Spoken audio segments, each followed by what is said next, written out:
Je voudrais commencer par des remerciements. Donc remercier Radito, tous les artistes présents, Monsieur le maire, la municipalité, d'avoir rendu possible ce festival d'art contemporain et à vous toutes et tous d'avoir répondu à l'appel. C'était important pour moi d'être là ce soir pour plusieurs raisons. L'art, la culture de façon générale sont trop souvent à mon sens relégués à l'arrière-plan. Il suffit de voir les budgets des différents ministères, on voit le budget du ministère de la Culture et on voit tout de suite que finalement c'est pas considéré comme une priorité bien souvent. On l'a vu aussi pendant le Covid que finalement la culture n'était pas considérée comme un bien essentiel et pourtant la nourriture de l'âme c'est aussi essentiel que la nourriture du corps.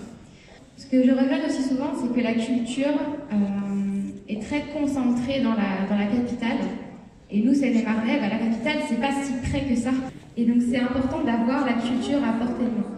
Et je voudrais vous raconter une petite anecdote pour finir justement à ce sujet-là, c'est qu'à l'origine j'étais professeure de français. Et la dernière sortie que j'ai faite avec les quatrièmes, c'était au musée Beaubourg. Alors mes élèves, quand ils ont appris ça, ils se sont dit « Oh là là, qu'est-ce qu'on va aller faire là-bas? On va se faire chier. » Enfin, des adolescents, quoi. Et puis finalement, ils sont arrivés là-bas et ils ont vraiment vécu une extraordinaire expérience. C'est vraiment eux-mêmes en ont eu conscience. Et ils m'ont tous remercié infiniment à la fin.